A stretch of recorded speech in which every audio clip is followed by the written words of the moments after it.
Rise, Meg. There is a great disturbance in the Force. Hello everyone and welcome back to my channel. I'm Star Wars Meg, here to provide you with all of the news from a galaxy far, far away, and once again to give you a Mandalorian Season 2 update.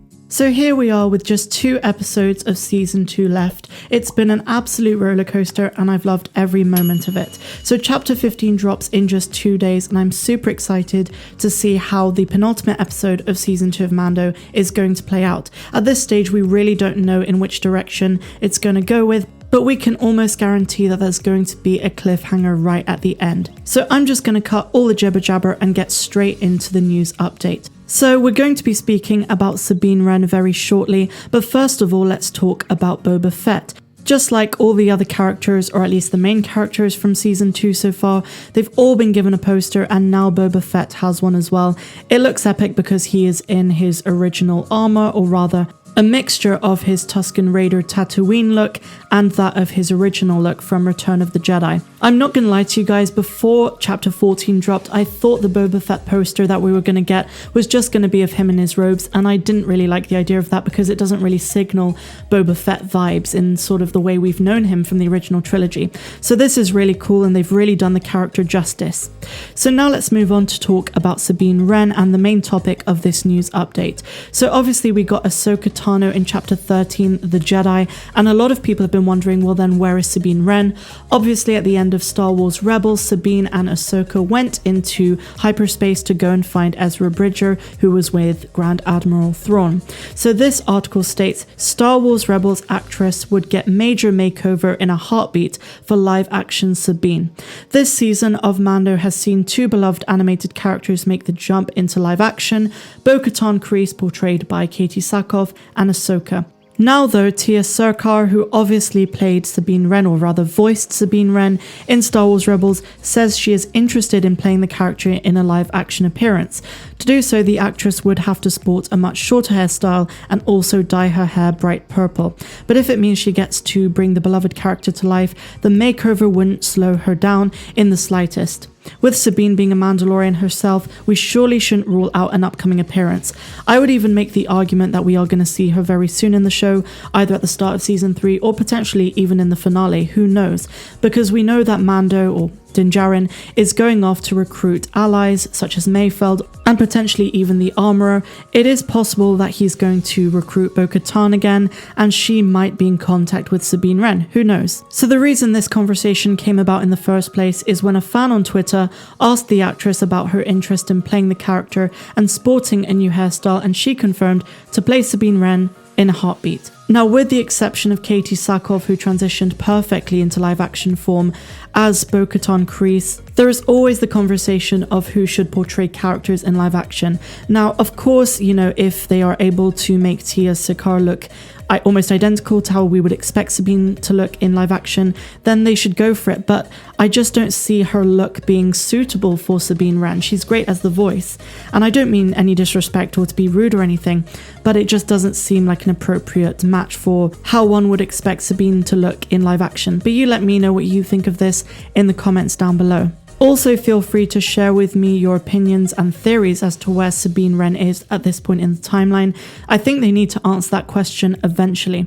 The most convincing theory I've heard about Sabine Wren's whereabouts during the events of The Mandalorian Season 2 is that they did indeed go after Ezra. But what happened was, when word got out that the Darksaber had been captured by Moff Gideon, Sabine Wren's allegiance was of course to Bo-Katan and Mandalore, and so she abandoned Ahsoka and that mission to go after the Darksaber. This would of course mean that Bo-Katan Kryze knows where Sabine Wren is, since they probably split off into different segments of Mandalorians, Bo-Katan being with the Night Owls for example, and so she may come back with Bo-Katan next time we see Bo in live action form in The Mandalorian, either at the end of this season or at the start of the next one. But like I said, please let me know your theories down below. Now let's move on to our next article. So this one is appropriately titled 10 Questions We Need Answers to in Chapter 15, or rather Episode 7 7 of Season 2, the one that's dropping on Friday in just 2 days' time. The first question is, will the Mandalorian find Moff Gideon? In my opinion, evidently Mando will with his allies, but I think this will be in Chapter 16 in the season finale. I don't think they're going to make that happen in the next episode, but even if they do, it will probably be a two-parter for an epic endgame style showdown. The next question we need an answer to is, what role will Mayfeld play? At the end of Chapter 14, Mando goes to Cara Dune on Navarro and asks her to help him get access to a criminal, Mayfeld, easily one of Bill Burr's best roles. Mayfeld participated in a raid on the New Republic ship last season that ended with some acrimony. All that will have to wait, as now Djarin thinks he can help locate Moff Gideon's ship. Just how remains to be seen.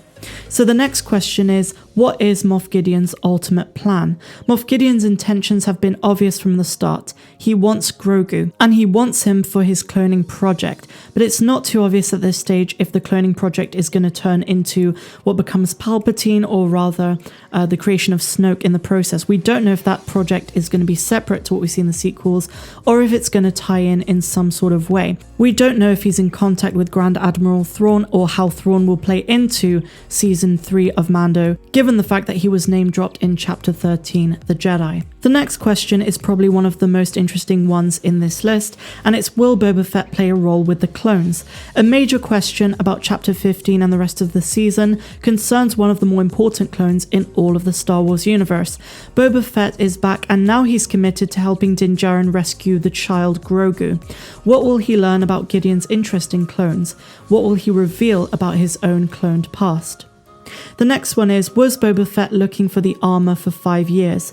One thing that definitely needs an answer to when it comes to Boba Fett is what he'd been doing the past 5 years since Return of the Jedi. If Boba Fett had Slave One, it seems very odd that it would take him so long to track down the armor. There were very few places on Tatooine it could be, and Cobb Vanth's use of it seems to be inconspicuous. Din Djarin found it with relative ease though. Was Boba Fett about to find it at the end of the season premiere in Chapter 9? And how did he track Din Djarin to Tython? The next one is, why didn't Boba Fett do that to Luke Skywalker? In the tragedy, Boba Fett finally fulfills the myth surrounding him for the last 40 years, and goes full ham on a squad of stormtroopers. Boba Fett is a menace with his blaster and gaffy stick, which he either borrowed or took from a Tusken Raider on Tatooine. And then he gets his armor back. Boba Fett proved finally why he was such an awesome character. The question becomes, why didn't he do the same thing to Luke Skywalker in Return of the Jedi instead of losing so easily? Next we have, will Din Djarin get a new ship? One of the most shocking developments of Chapter 14 was the destruction of the Mandalorian's ship, the Razor Crest. The ship has truly been through it all this season, literally held together by a string at one point, but its luck ran out in the last episode. But will Din get a new ship? The next question is, will Bo-Katan return? I've spoken about this earlier in the video, and my prediction is that she will definitely team up with Mando. The next one is, will the New Republic get involved? I'm going to say almost certainly. He definitely has Cara Dune support, and most likely Carson and Wolf will join in as well. And of course, finally, will Grogu go full dark side? This is a question that absolutely fascinates me, and I'm not too sure which path Grogu's going to go down. A lot of people think he's going to reject the dark side and the light side and become a Mandalorian, or potentially even a Mandalorian Jedi. We simply just have to wait and see. I will say, as always, that on Friday when the episode drops, I will be doing a full breakdown, so please be sure to check that out and subscribe to the channel to never miss an update. I'm Star Wars Meg, wishing you a phenomenal rest of the day, no matter where you dwell in the galaxy. Have a good one.